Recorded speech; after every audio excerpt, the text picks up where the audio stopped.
Friends pro kabaddi season 11 కోసం అయితే ముగ్గురు బడా ప్లేయర్స్ అయితే రావడం జరుగుతుంది ఫ్రెండ్స్. వాళ్ళు ఎవరు తెలుసుకోబోయే ముందు ఇంకా మీరు కనుక మన ఛానల్ సబ్స్క్రైబ్ చేసుకోకపోతే సబ్స్క్రైబ్ చేసుకోండి ఫ్రెండ్స్. ముఖ్యంగా ప్రో కబడ్డీ సీజన్ 11 ఆక్షన్కి సంబంధించిన లేటెస్ట్ అప్డేట్స్ అన్నీ కూడా మన ఛానల్లో అందరికంటే ముందుగా ఉంటాయి.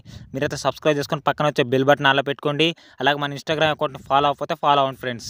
మొదటిగా రిలీజ్ అయ్యే ప్లేయర్స్ చూసుకున్నట్లయితే తెలుగు టైటన్స్ నుంచి అయితే పవన్ షరావత్ అయితే రిలీజ్ కాబోతున్నాడు ఫ్రెండ్స్. ఎస్, మీరు విన్నది నిజం.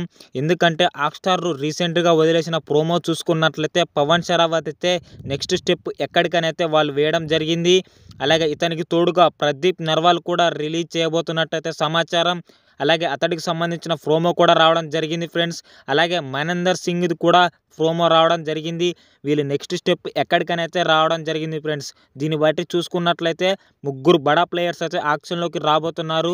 మరి వీళ్ళని ఏ టీమ్స్ కొంత అనేది మాత్రం మీరు కామెంట్ చేయండి ఫ్రెండ్స్. ముఖ్యంగా మనేందర్ సింగ్, అలాగే ప్రదీప్ నర్వాల్, అలాగే పవన్ షరావత్ లాంటి స్టార్స్ వస్తున్నారు కాబట్టి ఈసారి ఆక్షన్ మాత్రం మామూలుగా ఉండదనే చెప్పుకోవాలి ఫ్రెండ్స్.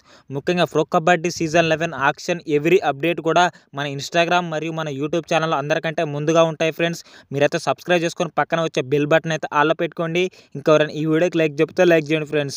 నేను చెప్పింది ఇది అబద్ధం అనుకుంటే మాత్రం మీరైతే డిజ్నీ ప్లస్ హాట్‌స్టార్ అయితే ఓపెన్ చేసి రీసెంట్గా వచ్చిన వీడియోస్లో అయితే చూడండి ఫ్రెండ్స్. హాట్‌స్టార్లో అయితే ముగ్గురికి కూడా సంబంధించిన ప్రోమో అయితే రిలీజ్ చేయడం అయితే జరిగింది ఫ్రెండ్స్ మన హాట్‌స్టార్ వాళ్ళైతే. ఇది ఫ్రెండ్స్ ఈ వీడియో నచ్చితే లైక్ చేయండి, షేర్ చేయండి. ముఖ్యంగా pro kabaddi season 11 fantastic updates కోసం తెలుసుగా ఫ్రెండ్స్ సబ్స్క్రైబ్ చేసుకొని పక్కన వచ్చే బెల్ బటన్ ఆల్లో పెట్టుకోండి. మీ విజయ్ సైనింగ్.